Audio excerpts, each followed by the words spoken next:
Hi, ladies. Welcome to take number 9,248,392 of this video. I can't seem to make it happen because my phone someone's texting me or calling me. So I just now figured out airplane mode. What a gift. Okay, anyway, my name is Sarah Bush and I am a week one Johnny and Friends Family Retreat family. We've been going for 7 years. This would have been our 8th year.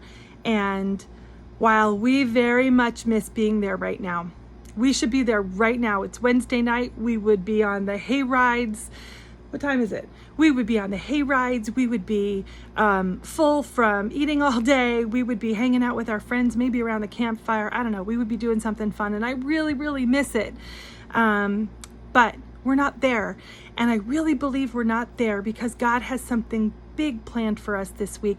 Whether we ever really know what it is or not, I don't know. But I think that he's got something good planned because Romans 8:28 tells us that God makes good of all the mess that we make in our lives. I know I'm not saying word for word there, but you understand what I'm saying, right? So I think that there is something that's going to happen that's in this week that we would normally be at Johnny and Friends Family Retreat, that we are not. We are home. We didn't get the break that we needed. I believe that God has something good to make out of this, whether it's a blessing on our family or a way that we can be a blessing to others. And I believe that for each and every one of you and your families. So please don't lose hope in that. I really believe that that you can be a blessing or you will be mightily blessed this week. So I'm actually here to share with you a little bit about laughter being the best medicine. And hopefully this time I've got my phone on airplane mode and I won't be interrupted. So many years ago, I lost someone very close to me and I was grieving really hard over that loss. And for many months, I refused to laugh. I refused to smile. I refused to partake in any kind of joy. And I just sat in grief. I was angry. I was sad. I was depressed. I was lethargic. I was everything that's not normal for me.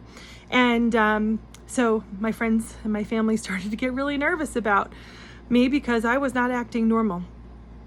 One day during a quiet moment, God really spoke to me and really impressed upon my heart about laughter and about joy and how laughter is a gift from him, how he gave us the gift of laughter as a way to express our joy, and how there are so many places in the Bible, so many different scriptures that reference joy, that reference laughter even, and that reference how much God loves to hear us laugh, that he loves to hear our joy, and that our joy and our laughter even is a form of praise to our one true King. So that stuck with me, and I sort of took off my dark, heavy cloud and reverted back to the person that I was. It took some time and it took some effort. I had to allow myself to laugh. I had to almost even force myself to laugh at the beginning because it wasn't coming naturally.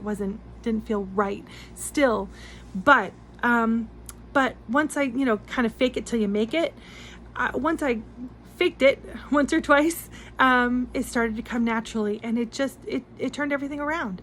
It turned everything around, and I was able to return to my normal personality of using laughter, using my sense of humor as a way of helping me through difficult situations, whether it's sadness or grief or anger or just sticky situations or confrontation or division of any kind. I just always have used laughter as a way of getting through it. And really, I was taught that by my father. I'll tell you a story. When I was in 8th grade, there was a 10th grade girl who wanted to beat me up because she said I looked at her boyfriend across the band room and she didn't want me looking at him. And so she was going to beat me up. This is great stuff. So she was bigger than me. I mean, I was in 8th grade. She was in 10th grade. She was way bigger than me. And I was scared. I was afraid that she was going to meet me after school and beat me up. So I went home and I told my dad, there's this girl that wants to beat me up. And my dad said, okay, well, if she confronts you, just start laughing. just start laughing. Don't laugh at her. Don't be, mean about it. Just start laughing. Even if you look crazy, just start laughing. So don't you know, this girl, I'm walking home from school one day, and this girl comes out from around a corner, and she's like, hey, I'm going to beat you up for looking at my boyfriend. And she had a bunch of girls with her, and I had my friend or two with me, and I started laughing. I started laughing like a lunatic, like I looked crazy, but I started laughing. Do you know that everybody started laughing? Because laughter is contagious. This is my first lesson in this. Laughter is contagious. And so everybody started laughing, and it totally diffused the whole entire situation. And she goes, yeah, well, just don't look at him anymore. And she walked away, and I never got beat up. It was awesome. So use laughter, even if you look loony. Just do it. So, okay, anyway, to get back to the point. Here we are in this unprecedented situation in which the world shuts down. Right? Who knew? Whoever thought that the world would shut down? But the world shut down, and it happened, for me personally in my life. My father passed away in February after a short illness. We were able to have his memorial service, thank God, because I know a lot of people weren't able to grieve their loved ones in a funeral service or memorial service during the quarantine. But he passed. We were able to go through the memorial service.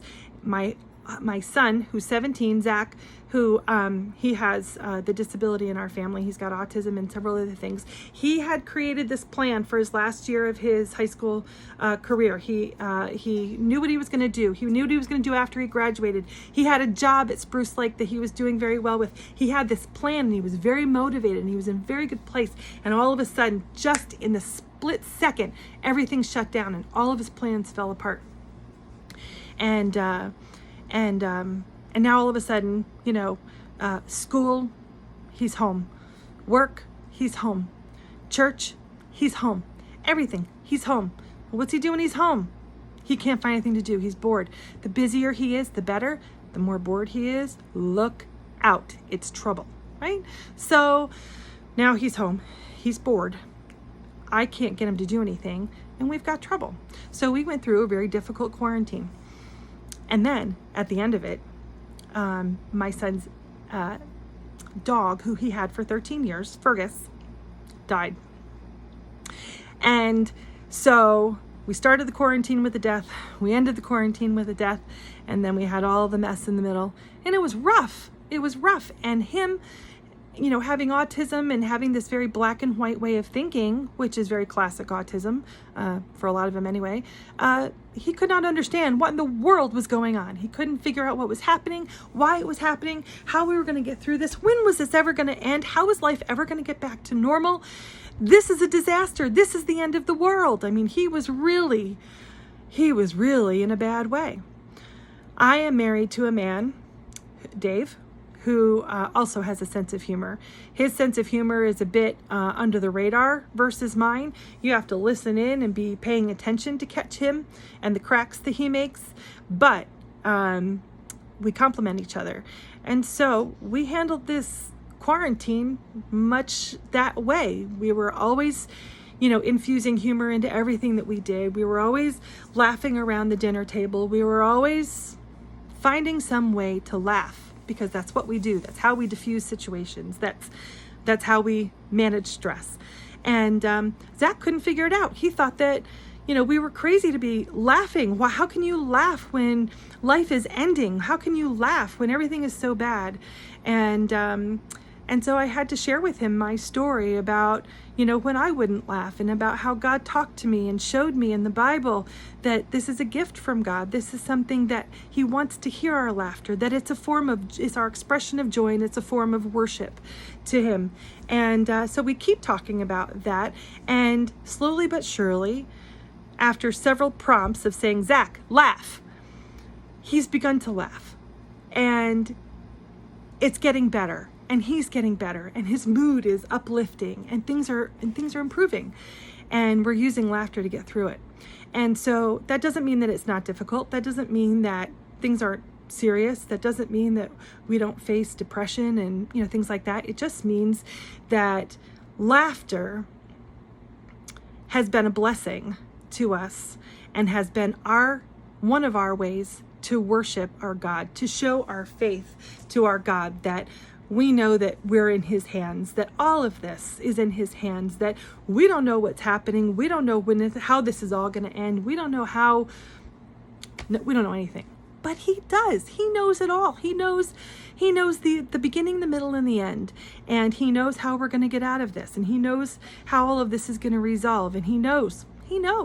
And so our laughter has been our form of showing our faith. Our laughter has been our way of saying, this is in God's hands. We can't control any of this.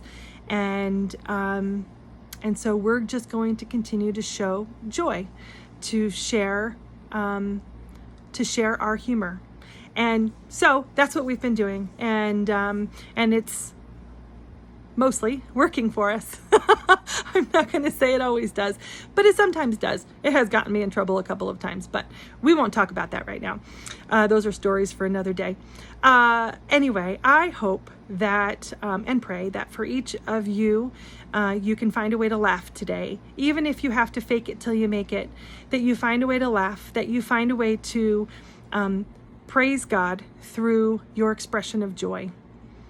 And I hope that you guys have a really wonderful, wonderful day. See you soon.